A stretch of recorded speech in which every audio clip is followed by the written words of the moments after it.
Hello. Hello. Hello.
Okay, can you hear me now?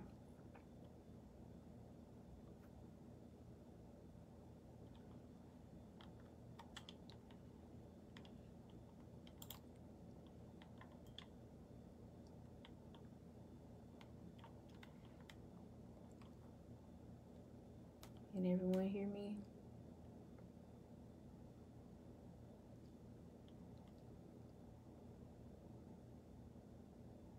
Okay, can everyone hear me? Yes.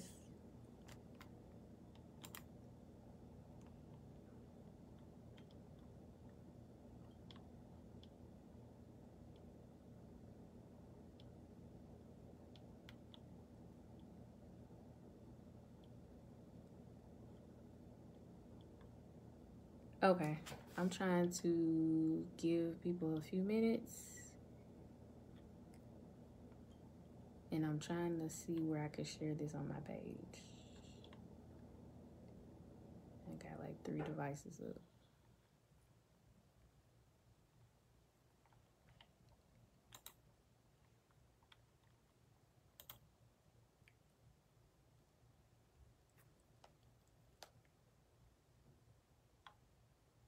Can everyone share and comment this?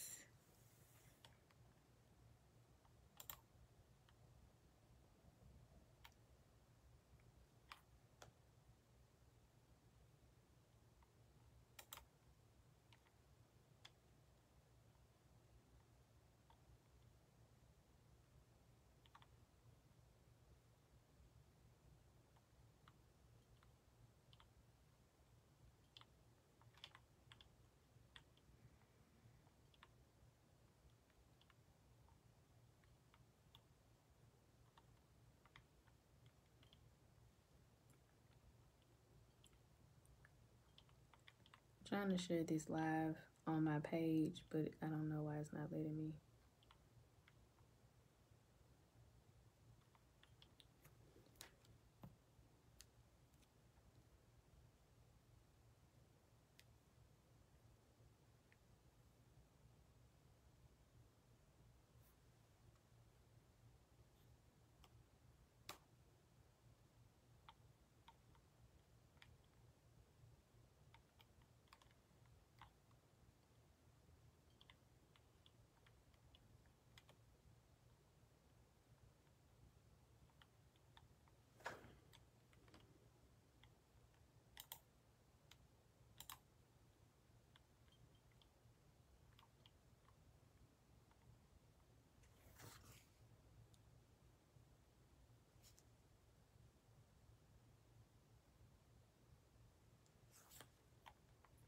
Hello, everyone. Can you please drop a hey comment when you made it in?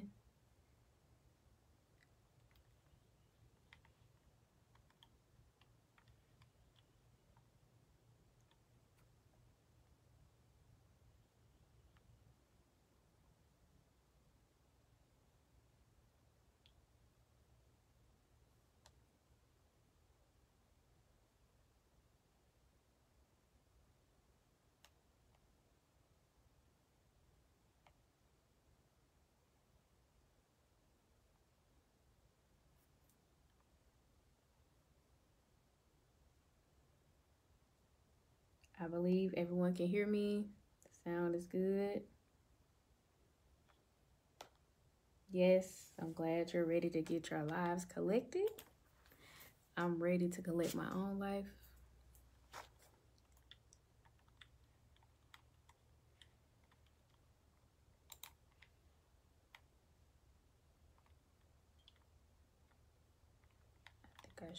I didn't share it the correct way.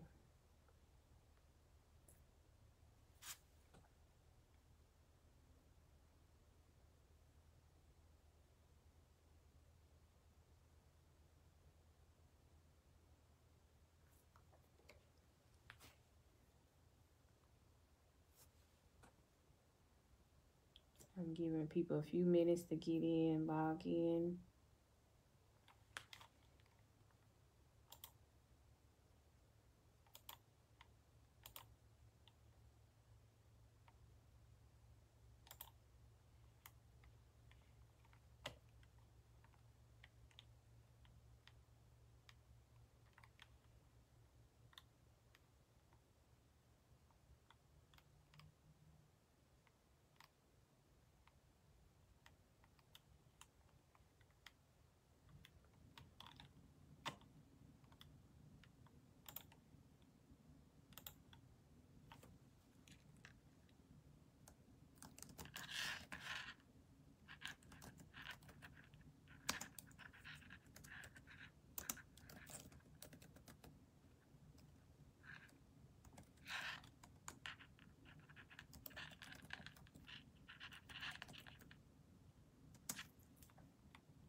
Hello, hello. Please share and like this.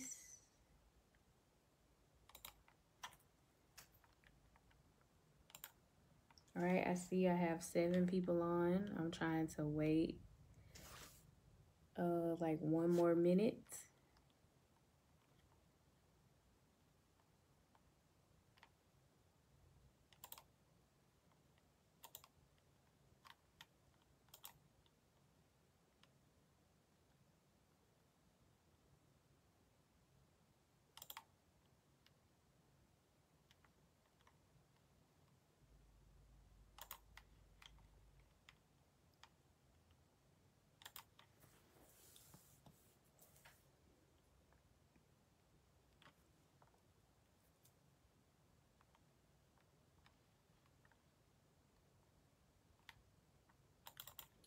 Hello, everyone. Please comment. Hello. Hello.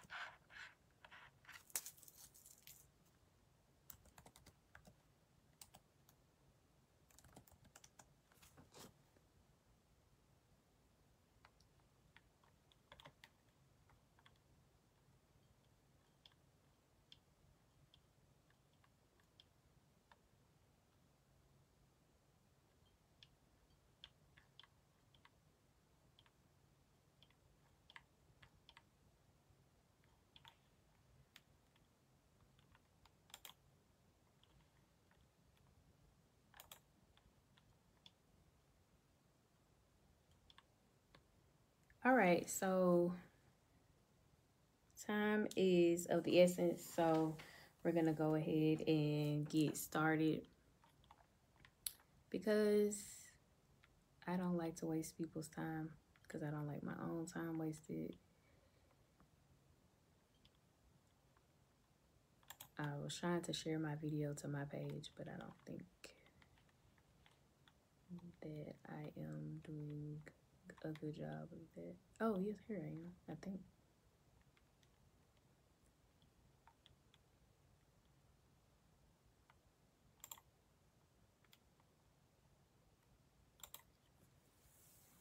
Okay, so hello, my name is Janessa Henderson.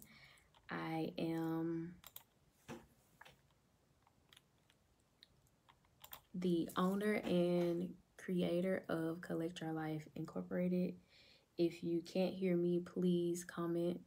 I have like 3 devices on at once. So I should be able to see your comments. It may be like back just a few minutes. So please comment and share this live. This is our episode 1 of our podcast series.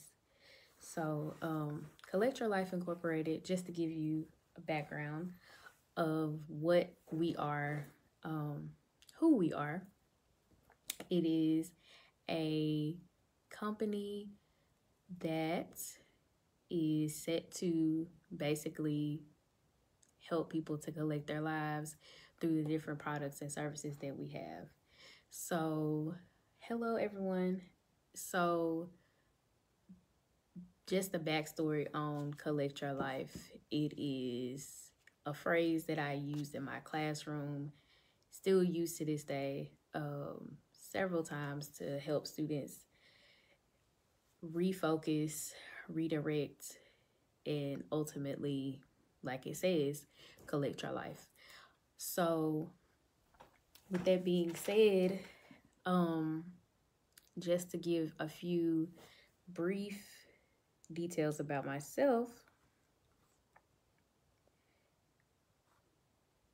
my name is Janessa Henderson.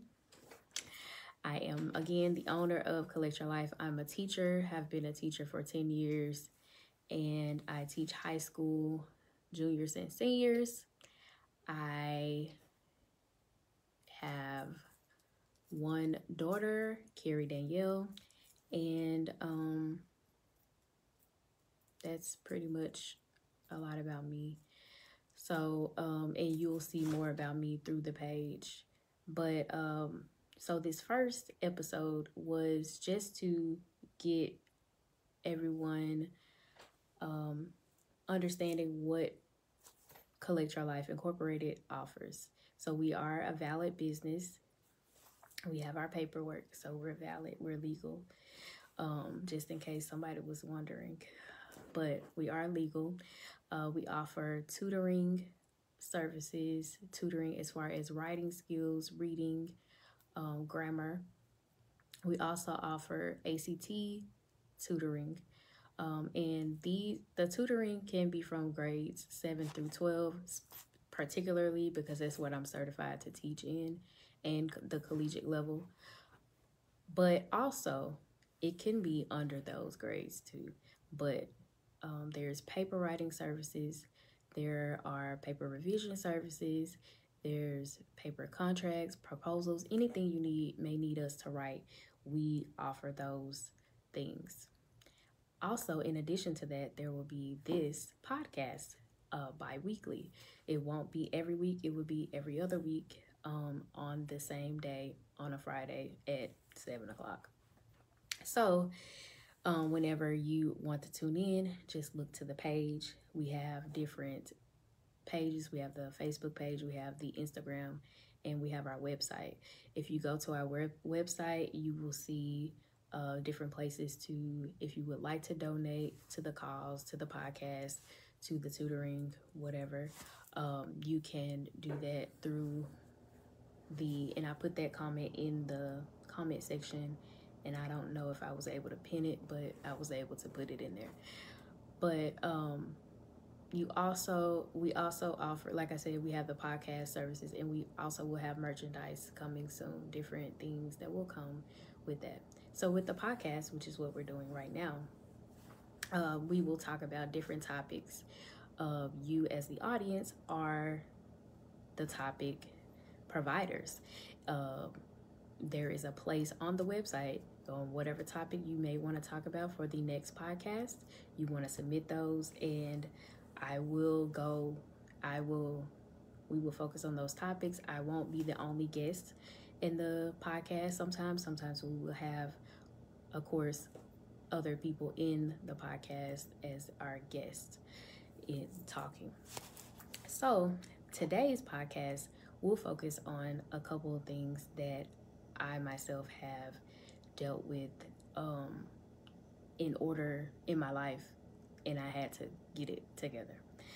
So the first thing, and please comment so I know that you're here, so I won't think that I'm talking to myself. Please let me know if you can hear me, and please share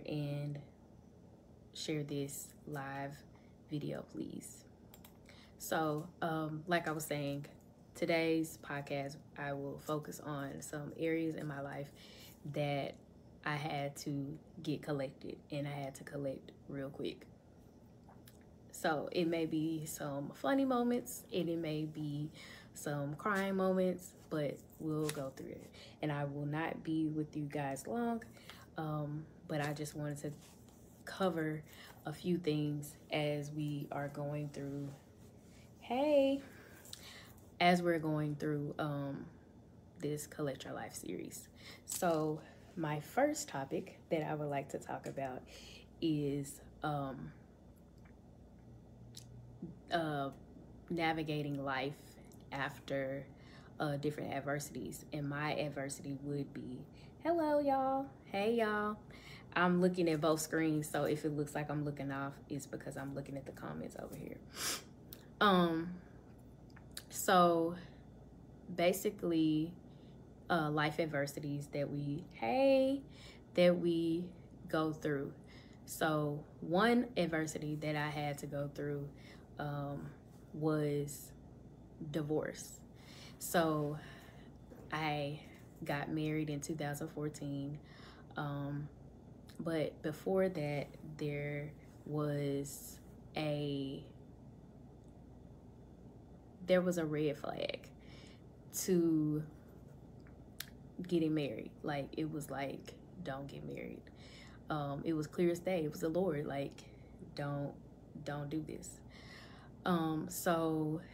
But I did, and that's where I had to collect my life when I went back and reflected on, why did I do this? Why did I do that? I really was in love and really wanted to get married. And it was a month before too. It was so many factors, but it was like a red flag. I was like, oh, well, it'll be okay. If anybody's listening, don't do that. If you think that there is something, maybe, if you think that there could be a possibility of, oh, I don't think this is it, you may want to pray about it and then, or go back and revisit and evaluate, like, is this what I need to do?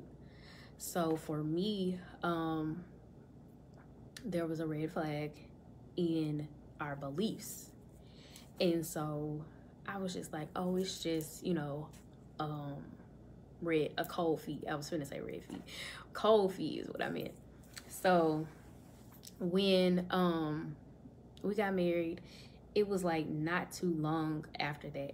And let me put a pin in here and just say, I am not a professional. I am not a therapist. I don't have those degrees. So whatever advice you may be seeking, or please don't look at this as the blueprint. This is just me sharing my experiences, so you will know how I dealt with it and how I collected my life through it. So basically, long story short, I got married, and 6 months, or no, not even 6 months, 6 months after, it was like bright, like a bright banner, neon, like, this is not what you should be in. Like, I told you, it was like the Lord said, this is not what you should be in.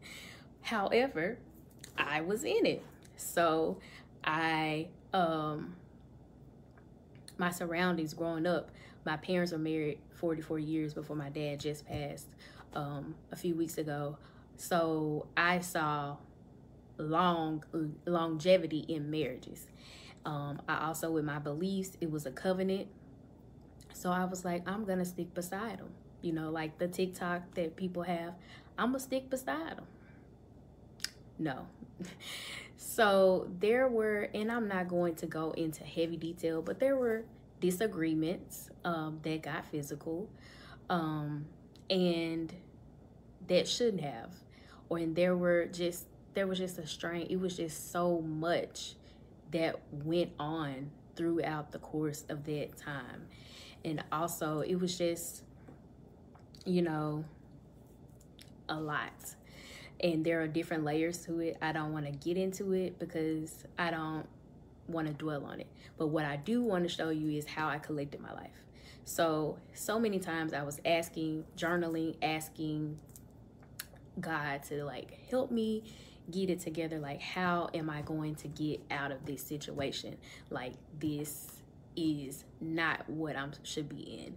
I got to the point where I was walking on eggshells. Like, I couldn't really be myself. I couldn't talk freely like I wanted to, or felt like I couldn't, you know, do how I wanted, because I don't know how a reaction is going to come against me. So that being said, I was praying for years, like before I actually left, because I wanted to make sure that this is, and I kept getting the same answer, like to leave, but I just, again, was conditioned, like, okay, you stick through it, you stick beside them, like, you know, you do this. So it was something about age 30 that happens. Like, it's like a light bulb comes on in your head and you're like, oh, let me move on, because I don't have time for this. I'm too old. I'm 30 and I don't have time for this. It's something about 30. So after that, it was just like clear as day. It was so clear to me, like, you need to leave. But I didn't know how to leave. I didn't know how to do it. And after there was like an argument the day that I did leave, I knew, like, it was clear to me. It was like the Lord said, you need to leave today. And that's what I did. And when I tell you, like, after that, it was a lot that I had to collect my life on, because I was so used to being married and so used to, like, even interactions, like with talking to a guy, I'm like, okay, let me back up, because you're not my husband. Because I'm used to being a wife. I am a wife to somebody, but not to my ex-husband. You know what I'm saying? So I was used to being a wife. So I had to, like, literally collect my life, had to understand, okay, you are not this person's wife. You're not a wife. You are a friend. So I had to transition from being married to being a single mother now, by myself, which wasn't too bad to do. And it was actually a peaceful transition. And that's how I knew that I made the right decision with the Lord, because it was so much peace. Everything was laid up for me. It was like a book that was laid out. It was like instruction.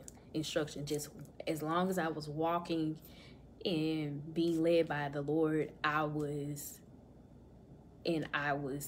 he was leading me every step of the way, and everything was set up for me, place to live, just everything, like provision after provision was stayed for me during that transition.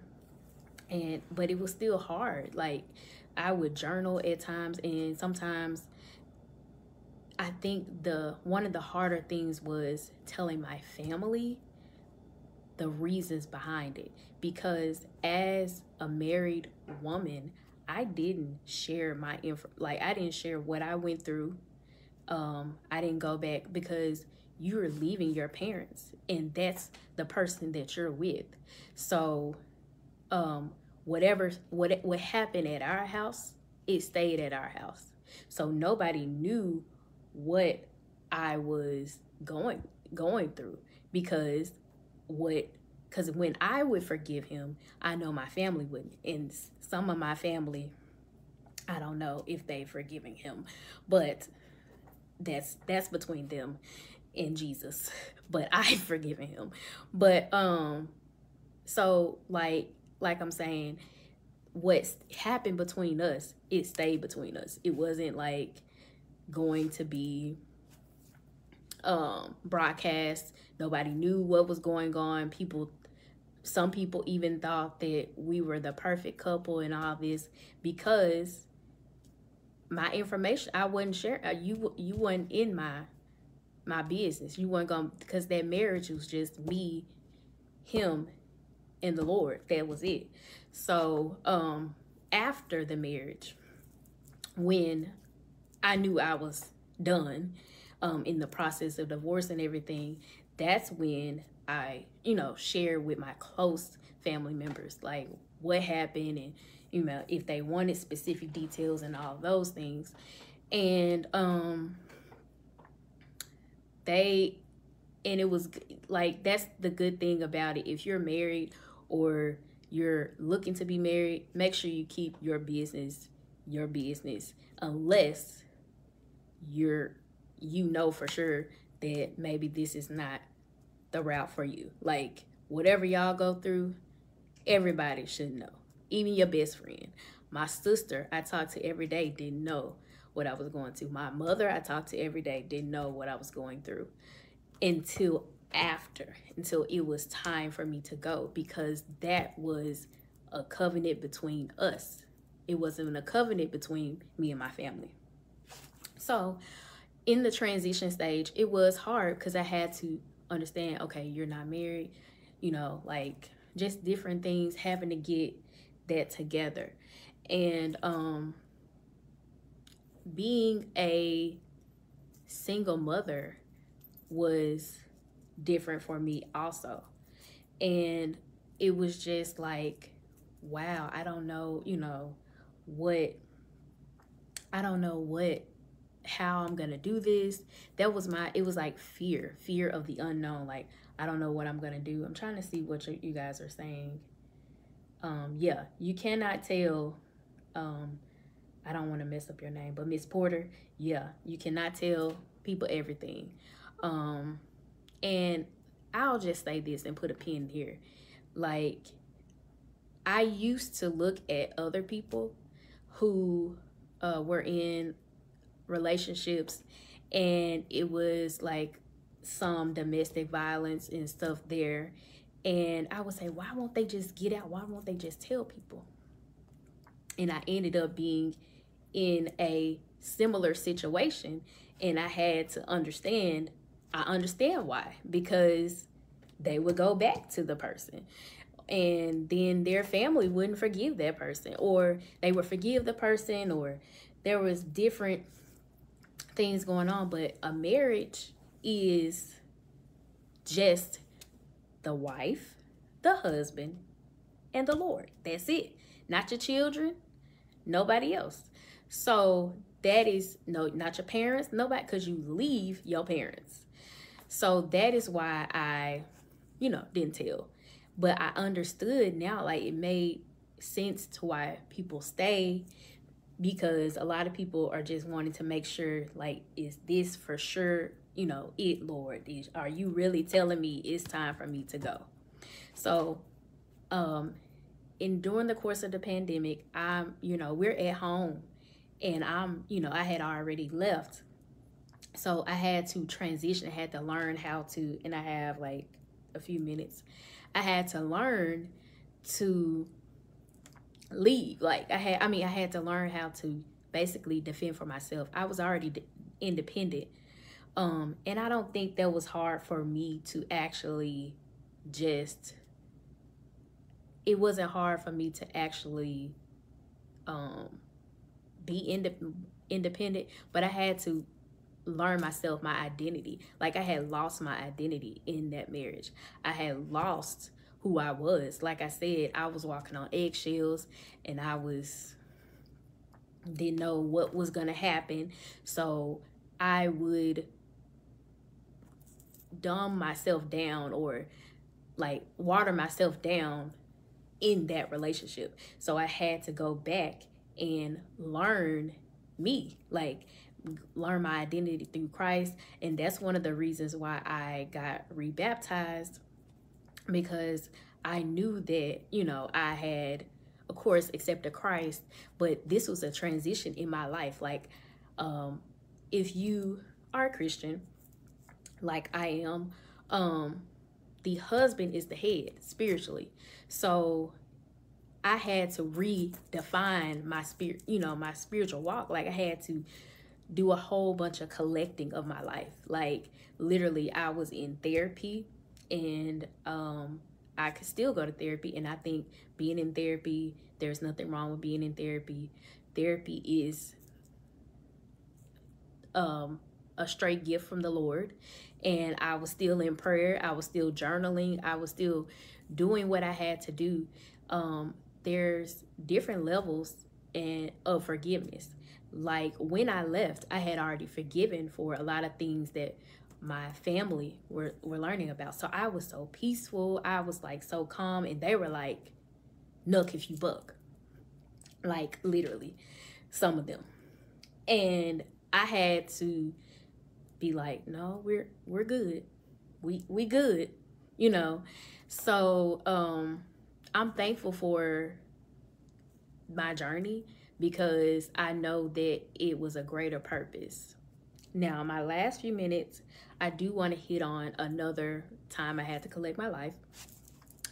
And that was when I was in the spirit of comparison, and it was with having a child. So I wanted a child so bad. Like after I got married, I was like, okay, I should be getting pregnant like right now. So y'all let me know if y'all are enjoying. Thumbs up, everything. So I wanted to get married. I wanted to have a baby. And I was just like, I have to have a baby. Like I was so excited, like at a certain age, after a certain age, you're like, okay, I should be married by this. Cause like I am the type to be a planner. That I am a planner. My life, my career, everything was planned. It was just like, okay, I'm going to get married by this age. I'm going to have a child by this age. And I got married by the age I said I was. I got married at 24. And that was around, I was like 24, 25, I should be getting married. And that's when I did. And then I said, okay, I am going to have a baby around 26, then I'll have another one about 28. I had the stuff planned. I had my career planned, and that wasn't even what the Lord wanted me to do. And we'll talk about that in another episode. But in these last few minutes, I do want to hit on this, because I know there may be people who may be wanting a child, who, may be thinking and looking at others and like, oh, they've only been married 1 year, or they've only been married a month and they pregnant, or they not even married. Like this was the things that was going in my head. And it was just like, okay, I'm going to, have a baby. And it was just not the time. It just wasn't the time at all. And it wasn't for that reason. And I understand now, because she wasn't supposed to be in that environment. So it was just so hard, like trying to conceive. It was just like every time people would, people are in your ear like, oh, are you pregnant, or y'all want a kid, or this, and people all in your business like, why are you doing this? And you have to really block people out while you're collecting your life and you have peace. Like I feel like when I truly surrendered this idea of this is how my life is gonna go, that's when I ended up pregnant. Like or like as far as the motherhood stage, the other part I had to collect after. But as far as being a mother by this age, I was like, I'm finna turn 30 next year. And I was like 28 going on 29. So I was like, I'm finna turn 30 next year. I'm planning a trip. The Lord said, no, you not, baby. You finna have this child, because it's time for you to get out this marriage. So you finna have this child. She's gonna be your fuel to leave. So I ended up pregnant, and I was like, whoa, okay, what's going on? And it was so much during the pregnancy that I endured. But it was, she's the blessing, the biggest blessing of my life. And again, like I said, she was my fuel to leave. Like, I don't want her to think that this is okay. I don't want her to think that, you know, life like this, yeah, people can be insensitive. I don't want her to think that this is life. Like, this is okay. You know, this is okay for you to be in. And so I she was 9 months when I left. So she wasn't even able to know like the issues that happened, which is great, because it's like, okay, she didn't even know that this was going on. Like, this was great. So I had her, and the complications with having her were a lot. I'm a diabetic, so I had to make sure my sugar was good. I knew that she was a gift. Well, I didn't know she was a she at the time, but I knew when I got pregnant that this was a gift from God. I didn't know like how it was going to bless my life, and she continues to bless my life over and over. But so she really, my sugar was up. Like, it was out of control. Like, I would say my A1C, if you're a medical person, my A1C was like 11 point something when I first learned I was pregnant. I was 8 weeks, and my doctor was like, collect your life. And guess what I did? I collected it. So what I did was, I was like, okay, I gotta make sure. So whatever medicine I'm on, and I couldn't see a specialist. I didn't have an endocrinologist for diabetes, which I needed one being pregnant. But I was like, I'm just gonna take this medicine, I'm gonna take this insulin, I'm gonna do this, this, and this. And by the time I got to the appointment with the endocrinologist, my A1C was 6.9, which was a total blessing. And it was through the Lord. It was like, really, like, okay, Lord, you really blessed me in this season. And I really had gathered my life. Like, I was like, I'm gonna stick to taking my medicine, I'm gonna stick to taking this, which he took me off of those medications, because some of those medications weren't necessarily good for pregnant women. Or not even saying that, but those medications weren't good for me at the time. And so then I went to her again, and it was lower than that. Like, I was like, she was like, you're gonna be good. Like, your sugars are good, because you have to make sure as a diabetic that your sugars are good. And people don't understand that, who aren't diabetics. But as a diabetic, we have to make sure that you're good. And I wasn't considered high risk until about the time I had her. I did have blood pressure, and I had preeclampsia. And thanks be to God, I decided to have a C-section. My fluid was low and my blood pressure was up. And he said, do you want to be induced? And he explained that could take some days. Or do you want to have a C-section? And I said, C-section me, please. And it was the best thing. And I will say, in the collecting of my life, you have to make sure you're led by the Lord. Like, I had to make sure that, okay, this is what I need to do. Like, I am legitimately making sure that I am being led by Jesus. I'm praying before decisions, because it's not me, it's you, like, Lord. And so that's what I'm saying to the Lord. So I just want to take some time to just say, like, in that time of me being pregnant, I really had to center myself around worship. I had to really center myself around making sure that I was ready to be a mother. And you're still never ready, because sometimes I feel like, what am I doing? And then sometimes I'm like, oh, I'm killing it, I'm a bad mother out here. But that's just how motherhood is. You're not going to be perfect.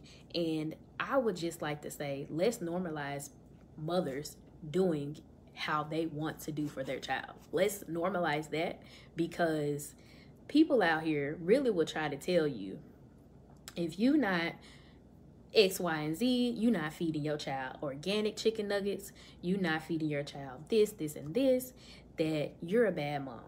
Well, baby, you could call me a bad mom all you want, but I know Carrie Danielle is cared for and good. So don't let anyone tell you that you're not doing what you're supposed to do. Or like, I couldn't breastfeed like I had planned to. I could not. It was no lactation tea. It wasn't a cookie. It wasn't nothing that was going to get my milk to produce, because it wasn't coming. I was in a stressful marriage. It wasn't going to come out. So for my child's sake, so she can make sure she was fed, and she was already a preemie, she was already only 5 pounds, I had to feed her Similac. And it was the best decision for her and me at that time. I went through postpartum. So again, let's normalize out. This needs to be a phrase that's coined. Let's normalize allowing mothers do what's best for them and their child. Like, do not try to tell them that they're wrong because they didn't breastfeed, or their child's this because they didn't breastfeed.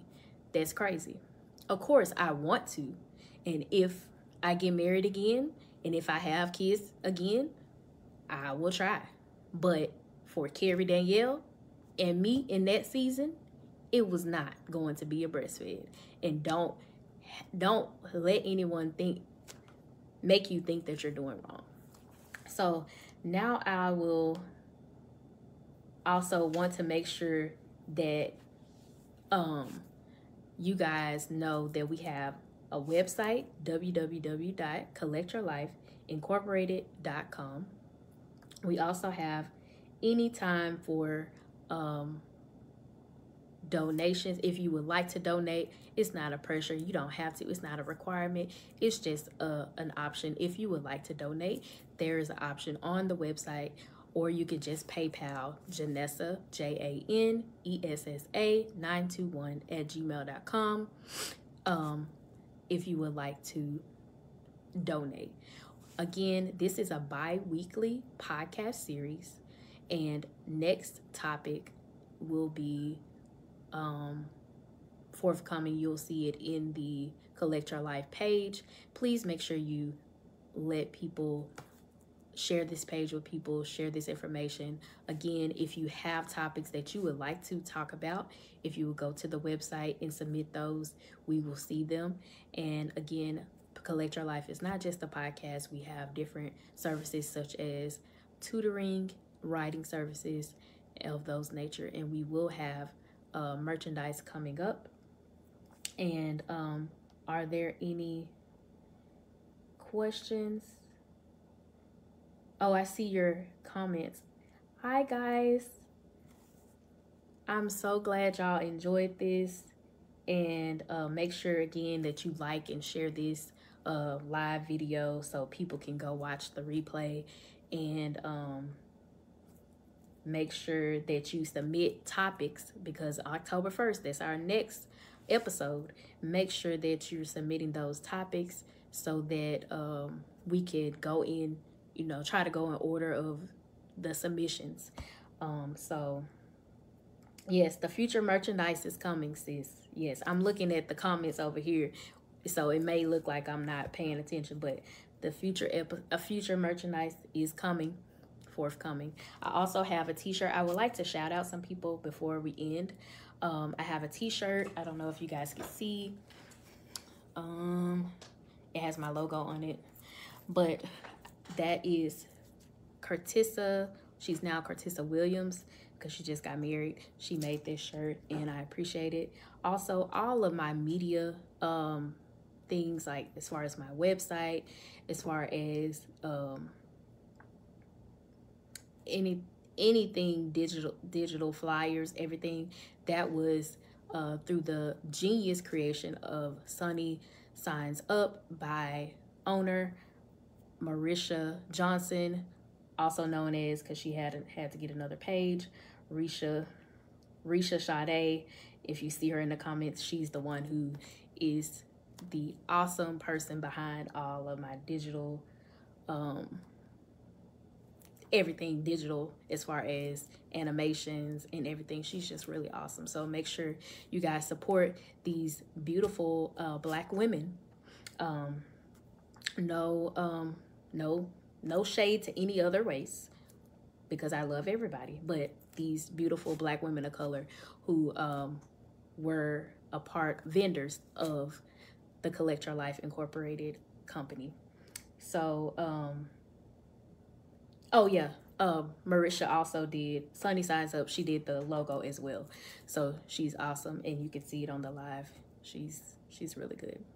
So, like I said, next episode will be October 1st. So make sure you put this in your calendar. You put it on, you know, get ready for it, because it is coming. And are there any other questions for me before we stop? I mean, before we end.